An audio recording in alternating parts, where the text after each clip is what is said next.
Em Araraquara eu já fico bastante nervoso estando entre conhecidos, e não que vocês sejam desconhecidos, mas são muitas caras novas, e agradeço o privilégio, a oportunidade que nos tem sido, a confiança em nós e naquilo que o Senhor pode fazer através de nós, e agradecemos a oportunidade de estar reunidos, e gostaria de compartilhar aquilo que o Senhor já tem falado ao meu coração.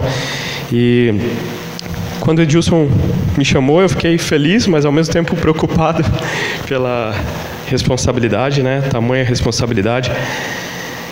E para ser sincero, acho que eu nunca tinha parado para estudar e pensar, para falar a respeito da reconciliação.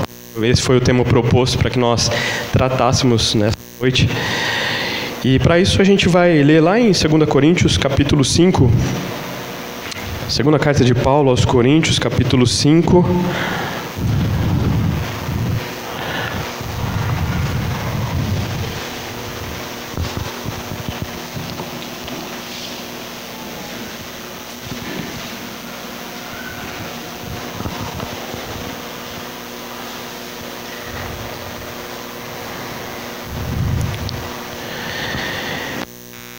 O nosso trecho vai ser a partir do versículo 18 até o capítulo 6, versículo 2. Antes de nós lermos, eu trago também um abraço dos irmãos lá de Araraquara, e sintam-se abraçados como eu me senti abraçado por vocês também em me receber aqui. E mais uma vez agradecemos pela confiança em nós, e vamos orar, vamos ler aquilo que o Senhor tem preparado para nós nessa noite. Segunda carta aos Coríntios, capítulo 5, versículo 18 diz: Ora, tudo provém de Deus, que nos reconciliou consigo mesmo por meio de Cristo e nos deu o ministério da reconciliação. A saber que Deus estava em Cristo reconciliando consigo o mundo, não imputando aos homens as suas transgressões, e nos confiou a palavra da reconciliação. De sorte que somos embaixadores em nome de Cristo, como se Deus exortasse por nosso intermédio. Em nome de Cristo, pois, rogamos que vos reconcilieis com Deus. Aquele que não conheceu o pecado, Ele o fez pecado por nós, para que nele fôssemos feitos justiça de Deus. E nós, na qualidade de cooperadores com Ele, também vos exortamos que não recebais em vão a graça de Deus, porque Ele diz: Eu te ouvi no tempo da oportunidade e te socorri no dia da salvação. Eis agora o tempo sobremodo oportuno, eis agora o dia da salvação. Nós já oramos, mas vamos orar mais uma vez. Senhor, muito obrigado, porque nós reconhecemos que somos totalmente dependentes de Ti. Nós dependemos dessa reconciliação, e assim como já temos lido, foi o Senhor que propôs essa reconciliação. A obra é toda sua, não temos mérito nenhum. Aliás, os méritos são do Teu Filho, o Senhor Jesus Cristo, que foi a reconciliação que nos uniu a Ti. Nós Te agradecemos por tão grande salvação. Fale aos nossos corações nessa noite. Já temos orado e mais uma vez nós pedimos: fale através da Tua palavra, através do Teu Santo Espírito. Ensina-nos mais um pouco de Ti e nos permita nos aproximar um pouco mais de Ti nessa noite. É o nosso pedido, a nossa oração, em nome do nosso Senhor Jesus Cristo. Amém. E talvez a pergunta seja: como é que um homem pode se reconciliar com um Deus santo? Porque se a gente olhar para o ser humano... Aliás, geralmente lá em Araraquara eu acho que eu vou deixar ele aqui, porque ele está começando a brigar comigo. Dá para ser assim? Vocês estão conseguindo me ouvir? Ah, beleza. Melhorou, né? Eu acho. Geralmente nas mensagens que eu trago, uma ou outra palavra eu acabo pesquisando o significado no dicionário, porque às vezes são palavras que a gente usa no nosso dia a dia, que a gente está acostumado, mas o dicionário nos traz algumas definições e uma maneira diferente de pensar nessa palavra que a gente já está acostumado. Por exemplo, se você fosse dizer a respeito de reconciliação, o que quer dizer reconciliação para você?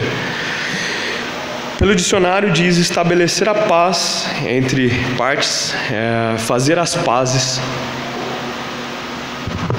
Obrigado, Adriano.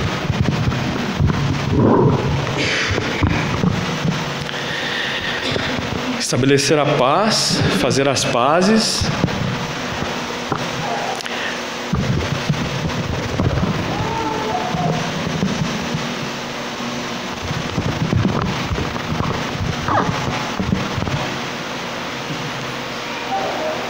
É para ver se passa um pouquinho nervoso, ou se fica um pouquinho mais, né? Que agora fica caindo aqui.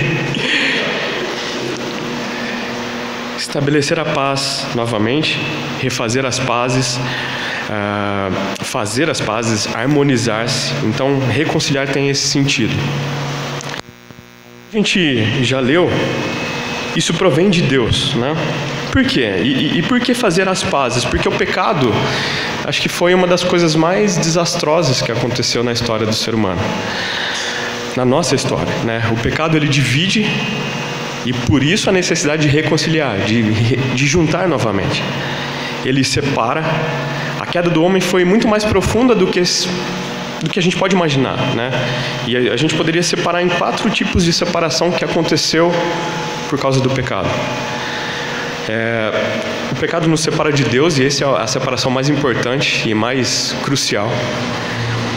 O pecado nos separou do nosso próximo, né? O pecado causa separação entre nós mesmos. O pecado causa separação até entre nós e a natureza, né? Se a gente olha para o ser humano hoje em dia, e aliás isso está bem na moda, né? Alguns adorando a natureza e outros depredando.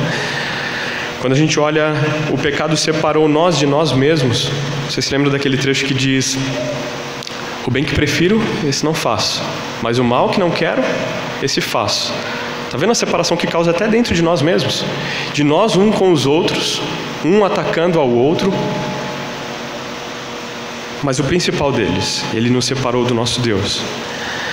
E o pecado nos coloca em guerra contra o nosso Senhor. E falando em guerra, se a gente olhar para o cenário mundial, político, e são tantas as razões que resumem o pecado e o que esse pecado causa de consequência na nossa vida, e quantas separações acontecem, quantas consequências tão graves que o pecado traz, né? Se a gente olha lá para o Oriente Médio, israelenses, palestinos, e brigas não só políticas, religiosas, brigas de tantos, né? Olhando para as nossas famílias, né? Quem aqui nunca viu uma briga entre a família, talvez dentro da sua própria família? Não sei se alguém está vivendo isso, espero que não, mas isso o pecado traz também, né? Eu já conheci pessoas que moravam debaixo do mesmo teto e não se falavam. Não sei se você já viu isso, é muito triste isso, né? Como você entra e sai de casa e vê pessoas, cruza com elas e nem consegue falar. E tudo isso é consequência do quê? Do pecado na nossa vida. E a separação é uma das consequências que o pecado traz. E por isso, tão importante, tão necessário, sabe? Se a gente olhar para o significado em si de reconciliação, é um tema tão simples, mas nem por isso menos importante. É extremamente importante, extremamente necessário a reconciliação, e nós tratarmos a respeito disso. Talvez você já tenha se reconciliado com Deus, já tenha se reconciliado com o seu próximo. Eu não sei se você já fez isso, mas é bom, ainda que você já tenha feito, nós pararmos e pensarmos um pouco mais a respeito disso. Eu gostaria de propor 2 tipos de reconciliação nessa noite.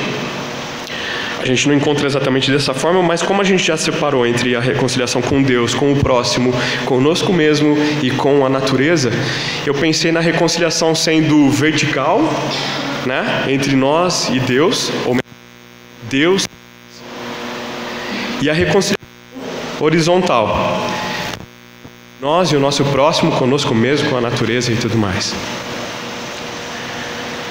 Sabe, e pensando, eu pensei que não foi por acaso que nós lemos lá em Lucas capítulo 10 e versículo 27. Alguém sabe esse verso de cor? Lucas 10 e 27. Amarás o Senhor, teu Deus, de todas as suas forças, aliás, de todo o teu coração, de toda a tua alma, de toda a tua força e de todo o entendimento, de todo o teu entendimento. E, para aí, e amarás o teu próximo como a ti mesmo. Está vendo essa reconciliação vertical e horizontal? E se a gente olhar baseado nesse versículo, nós vemos a importância dessa reconciliação e o quanto ela é importante. Aqui, quando foi dito a respeito desse verso, foi dito que era dois grandes mandamentos, resumindo os mandamentos em dois grandes, dois únicos, né? Amarás o Senhor teu Deus e amarás o teu próximo como a ti mesmo. Mas pensando que nós precisamos nos reconciliar com o nosso Deus, primeiramente, já que nós dissemos que esse é o mais importante dessa reconciliação, nós precisamos nos reconciliar com Deus porque o pecado nos traz separação, nós já dissemos isso, né? E nós temos vários versos na palavra de Deus que nos falam a respeito disso. Aliás, se a gente olhar lá no Jardim do Éden, foi assim que aconteceu lá no início, não foi? Estava Adão e Eva lá. E qual era a relação deles com Deus? Na viração do dia vinha o Senhor e conversava com eles. Mas por causa do pecado, Adão e Eva foram expulsos da presença de Deus. Romanos 3:23, alguém sabe de cor? Porque todos pecaram e carecem da glória de Deus. Outra versão diz: e destituídos estão da glória de Deus. E uma outra versão ainda, resumindo e ficando mais simples, diz assim: todos pecaram e estão afastados da presença gloriosa de Deus.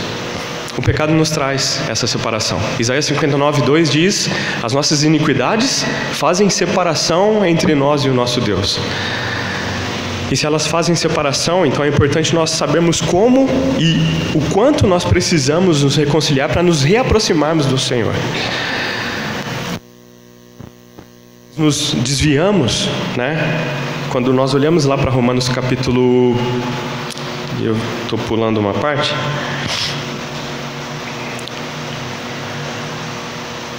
O pecado, ele traz separação entre nós e o nosso Deus. E sabe,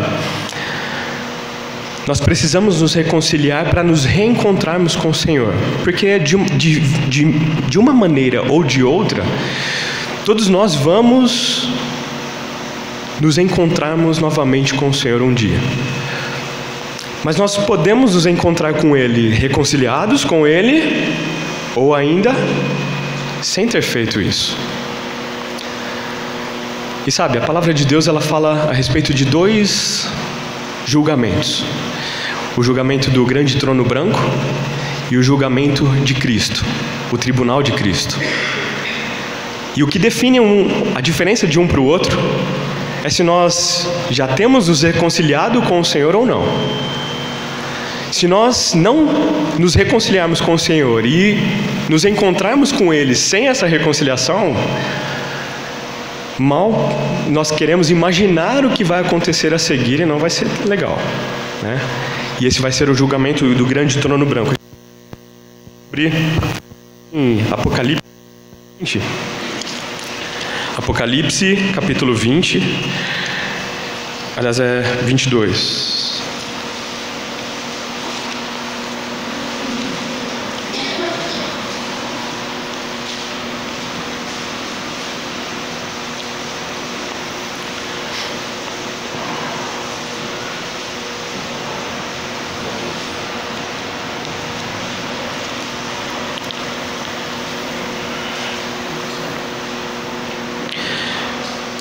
Apocalipse capítulo 22, e verso 12 diz assim: eis que venho sem demora, e comigo está o galardão que tenho para retribuir a cada um segundo as suas obras.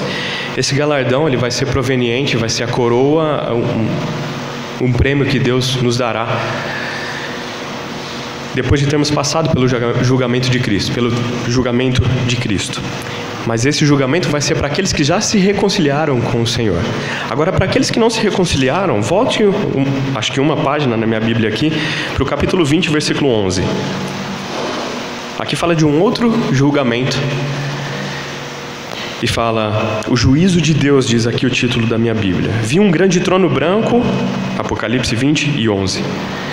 Vi um grande trono branco, e aquele que nele se assenta, de cuja presença fugiram a terra e o céu, e não se achou lugar para eles. Vi também os mortos, os grandes e os pequenos, postos em pé diante do trono. Então se abriram livros, ainda outro livro, o livro da vida foi aberto. Os mortos foram julgados segundo as suas obras, conforme o que se achava escrito nos livros. Deu o mar os mortos e os que nele estavam. A morte e o além entregaram os mortos que neles havia, e foram julgados um por um, segundo as suas obras. Então a morte e o inferno foram lançados para dentro do lago de fogo, e esta é a segunda morte. E se alguém não foi achado inscrito no livro da vida, esse foi lançado para dentro do lago de fogo. Eu acho que eu nem preciso perguntar aqui, quem gostaria de ser lançado no inferno ou para dentro do lago de fogo? Nenhum ser humano em sã consciência gostaria de ir para esse lugar. Mas para que isso não aconteça, a gente precisa se reconciliar com o Senhor. Se a gente não fizer, um dia a gente inevitavelmente vai se encontrar com o Senhor, para condenação eterna ou para salvação eterna, para o gozo do nosso Senhor. Sabe? Nós seremos julgados pelas nossas palavras, pelas nossas obras, a gente acabou de ler, né? Pelas nossas atitudes e até pela falta delas. Como assim ser julgado pela falta de atitude? Se alguém sabe que deve fazer o bem e não o faz, nisso está pecando. Até quando a gente deixa de agir, quando a gente sabe que deveria fazer, a gente também peca. E até pela falta de ação, pela omissão, digamos, também. Temos pecado também. Até quando a gente deixa de agir, a gente vai ser julgado por isso também, se a gente não se reconciliar com o Senhor. E seremos julgados até pelos nossos pensamentos. É difícil ser julgado pelos pensamentos, né? Quantos pensamentos passam pela nossa cabeça? A gente olha para as outras pessoas e julga, né? Quem esse magrelo pensa que ele é? Esse gordinho, né? A gente olha para os outros, esse aí, a gente considera os outros como, às vezes, burro ou, sabe, me desculpem as palavras, mas muitas vezes é assim que nós olhamos uns para os outros. Está vendo a separação que causa entre nós e o nosso próximo? O pecado traz isso. Julgados essas falhas, esses nossos pecados. Olhamos de cima para baixo as outras pessoas com orgulho, arrogância, pecado, e nós esquecemos de considerar o que diz lá em Filipenses capítulo 2, verso 3. Cada um considere o outro superior a si mesmo. Como é difícil a gente achar o outro melhor do que a gente mesmo, né? Pelo nosso orgulho. Lá em Romanos 14, vocês não precisam abrir, dos versos de 10 a 12, diz assim: Tu, porém, por que julgas a teu irmão? E tu, por que desprezas o teu? Pois todos compareceremos perante o tribunal de Cristo. Assim, pois, cada um dará contas de si mesmo a Deus. E como é que nós estaremos no dia desse julgamento? Reconciliados com o Senhor? E iremos para a glória junto com Ele? Ou seremos condenados? Aqui está falando a respeito do tribunal de Cristo, e aqui já não está mais pensando na condenação, mas julgando as nossas atitudes para aqueles que já nos reconciliamos com o Senhor. Mas talvez seja o caso de alguém que não tenha feito essa reconciliação ainda, então é bom a gente parar e pensar nisso. Ainda está em tempo.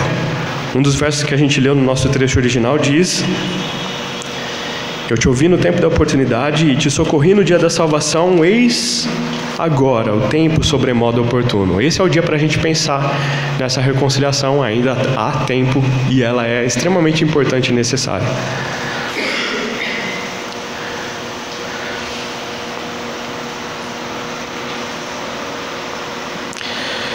João capítulo 3, 18 diz: Quem nele não crê, quem nele crê não é julgado.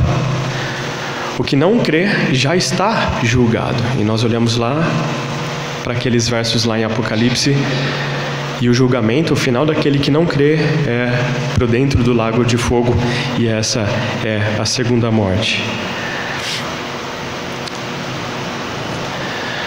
Nós precisamos nos reconciliar com o Senhor, porque quando nós olhamos para nós mesmos, todo o impulso do nosso coração gera pecado.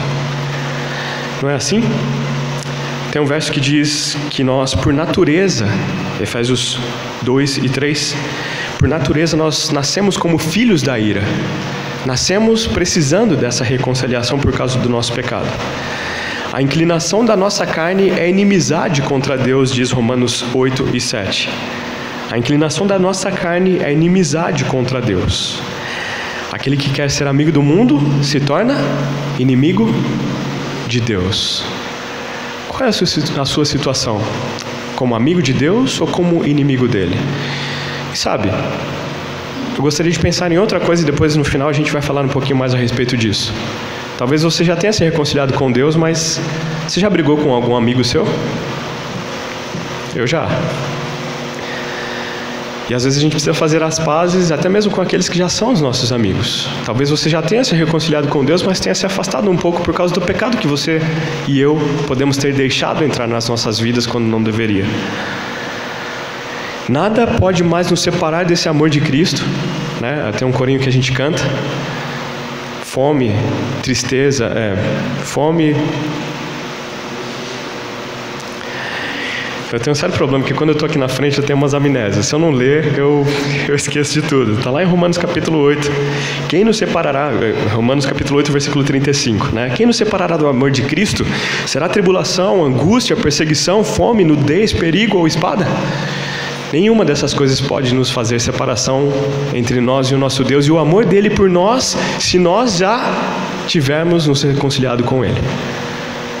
Mas se essa reconciliação não for feita, nós ainda estamos separados e ainda estamos, assim como a gente leu lá em Romanos, capítulo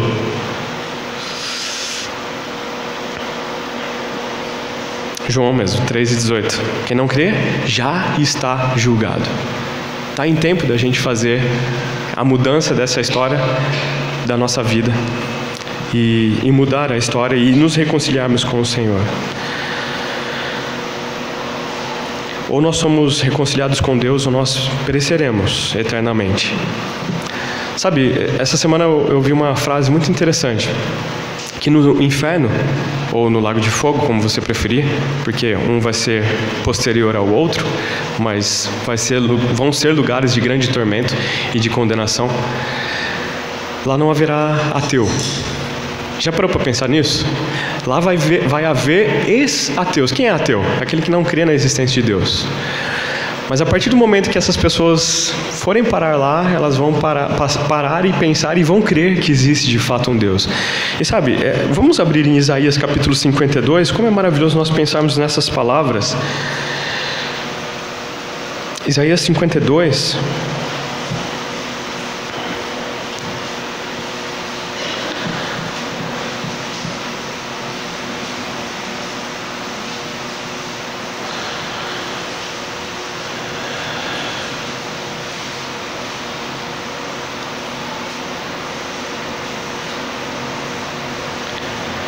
Acho que eu nunca tinha parado para pensar, antes de estar estudando a respeito disso, de Deus precisar provar a sua existência. E olhem para esses versos, 52 e 13 diz: eis que o meu servo procederá com prudência, e está falando de uma maneira figurada a respeito do Senhor Jesus Cristo, será exaltado e elevado e será muito sublime. Como pasmaram muitos à vista dele, pois o seu aspecto estava muito desfigurado, mais do que de outro qualquer, e a sua aparência mais do que os filhos dos homens, assim causará admiração às nações, e os reis fecharão a sua boca por causa dele. Porque aquilo que não lhes foi anunciado verão, e aquilo que não lhes ouvirão, e aquilo que não ouviram entenderão. A gente não vai falar a respeito do que exatamente está falando, em que circunstância, mas eu gostaria de, se vocês me permitem, tirar esse trecho um pouquinho do contexto dele, para a gente tirar essas verdades aqui. Aquilo que não lhes foi anunciado verão, e aquilo que não viram entenderão. Deus não vai precisar se apresentar, dizer quem Ele é. Aqueles que forem parar no lago de fogo por condenação, por não terem se reconciliado com o Senhor, eles vão saber por que estão lá. Ainda que eles nunca tenham crido na existência de Deus, quando eles chegarem lá, eles vão passar a crer. Tarde demais, porque já não vai ser mais possível fazer nada para sair dali. Quando fala a respeito do rico e Lázaro, vocês se lembram das palavras que foram ditas para eles? Eis que está posto um grande abismo entre um lado e outro, de modo que aqueles que querem passar de um lado para o outro não podem. E aliás, eu acho muito interessante porque ali fala: e aqueles que querem passar de lá para cá também não podem. Será que alguém em sã consciência iria querer passar do céu para o inferno, já estando junto do Senhor?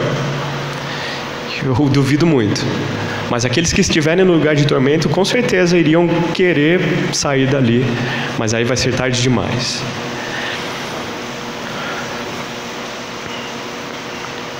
Agora vamos voltar para o nosso trecho que a gente leu inicialmente, 1 Coríntios, segunda carta aos Coríntios, capítulo 5.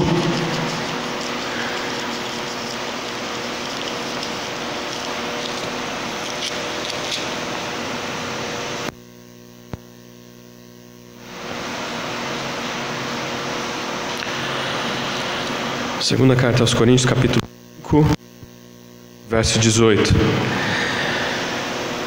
Ora, tudo provém de Deus. Ora, tudo provém de Deus que nos reconciliou consigo mesmo por meio de Cristo. O Senhor é a nossa reconciliação.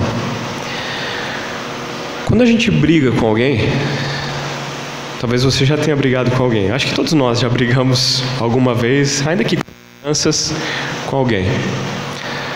E quando você vai se reconciliar com essa pessoa, de quem é que parte essa reconciliação? De quem foi ofendido? Não, você que brigou comigo, então você que me... Perdão, não é assim que foi? Quando nós ofendemos outra pessoa, nós, os ofensores, geralmente precisamos buscar a pessoa para nos reconciliarmos com ela. Quem é que foi o ofendido aqui entre nós e Deus? Quem é que foi o ofensor? Nós fomos os ofensores. Mas partiu de quem a reconciliação? Tudo provém de Deus, que nos reconciliou consigo por meio de Cristo. É maravilhoso pensarmos nisso, porque se nós olharmos para o Senhor, Ele não tinha necessidade de se reconciliar conosco, Ele não precisava disso.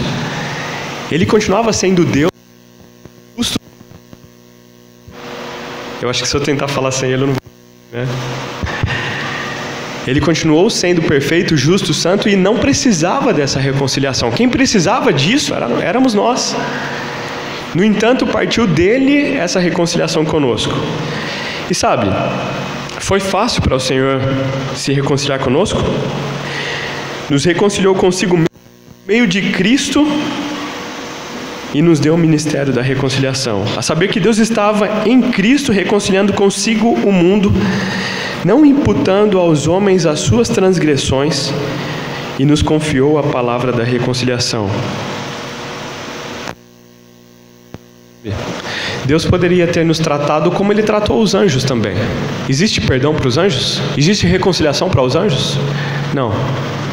Ele poderia ter feito a mesma coisa com a gente, mas Ele se importou tanto com a gente que Ele nos providenciou uma chance de sair desse estado que nós estávamos, para que nós nos reconciliássemos com Ele. Deus nos amou e provou o seu amor para conosco. E aliás, é isso que nos diz, né? Aliás, antes de nós falarmos a respeito disso, alguns, num tempo passado, talvez não tão distante, achavam que pelo fato de Cristo ter morrido por nós, isso fez com que Deus nos amássemos, ou que Ele se importasse mais com a gente. Mas, sabe, a morte de Cristo não é a consequência do amor do nosso... Aliás, não é a causa do amor de Deus por nós. Deus nos amou porque Cristo morreu por nós. Mas é ao contrário. Aliás, nós temos vários versos que provam isso. Deus prova o seu amor para conosco pelo fato de ter Cristo morrido por nós, sendo nós ainda pecadores. Ele nos amou e por isso deu o seu Filho. João 3,16, Deus amou ao mundo de tal maneira que entregou o seu único Filho, seu Filho unigênito, para que todo que nele crê não pereça, mas tenha a vida eterna. Romanos 8,32, aquele que não poupou seu próprio Filho, antes por todos nós o entregou. Nisto consiste o amor, não em que nós tenhamos amado a Deus, mas que Ele nos amou como propiciação pelos nossos pecados. Ele nos amou primeiro e Ele fez, e como nós já lemos, tudo provém de Deus. O plano perfeito de salvação partiu do Senhor, embora Ele não precisasse disso, mas Ele provou o seu amor para conosco e nos providenciou uma maneira de reconciliação.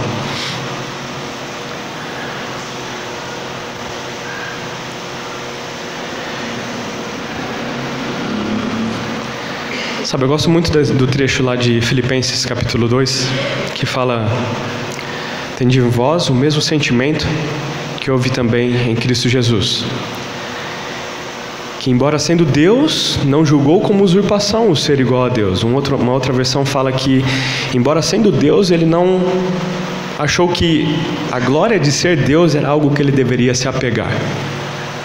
Mas antes, ele se esvaziou, assumindo a forma de servo, na forma de homem, se humilhou e foi obediente até a morte e morte de cruz. Vocês já pararam para pensar e para refletir a respeito dos passos que foram seguidos nesses versos? Isso é muito profundo, é tão simples, mas tão profundo ao mesmo tempo. Aquele que tinha toda a glória, que era louvado e glorificado por anjos, deixou toda a sua glória, se esvaziou, assumiu a forma de homem e, enquanto homem, se fez servo, se esvaziou de tudo, foi obediente até a morte e morte de cruz. Não foi qualquer morte que ele passou por nós. Quando a gente olha para a reconciliação, não foi simplesmente o Senhor chegando e pedindo para que nós nos reconciliássemos com Ele, para que nós pedíssemos perdão e acabou. Você já se reconciliou com alguém que você só foi?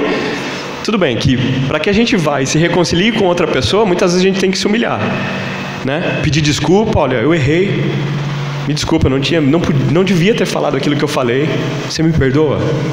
Mas sabe, não é simplesmente uma vergonhinha. Aliás, a gente passa essa vergonha porque a gente mereceu isso, não foi? A gente que ofendeu. Agora, quando o Senhor veio para se reconciliar conosco, o que é que Ele tinha feito para nós? Nada, nós o ofendemos. E embora nós o tivéssemos ofendido, o que Ele faz? Se esvazia, se torna homem e paga o preço dos nossos pecados e de uma maneira morte e morte de cruz. Cristo é a ponte que nos liga ao Senhor, ao Pai. Tudo provém de Deus, que nos reconciliou consigo mesmo por meio de Cristo. Eu ouvi uma ilustração a respeito de uma família, um pai e um filho que brigaram. E brigavam direto e de uma maneira que a situação entre os dois ficou insustentável. A ponto de que o filho, de tanto brigar com seu pai, ele saiu de casa, fugiu de casa e foi embora. E diante dessa situação, a vida continuou dentro daquela casa. E a partir desse momento, quando a família se reunia para tomar as suas refeições, ficava a cadeira vazia ali do filho, porque ele tinha saído de casa, pela briga com seu pai. E a mãe, vendo toda aquela situação, mal podia comer. Sentava, via a cadeira do filho, perdia a fome, não comia. E isso começou a se repetir vez após vez. E ela começou a adoecer, a ponto de ficar acamada e ficou muito mal. Médicos foram visitá-la e assisti-la e o médico disse: o problema dela é emocional, não é físico, é emocional. E se não houver reconciliação entre o pai e o filho, talvez ela venha a perder a vida.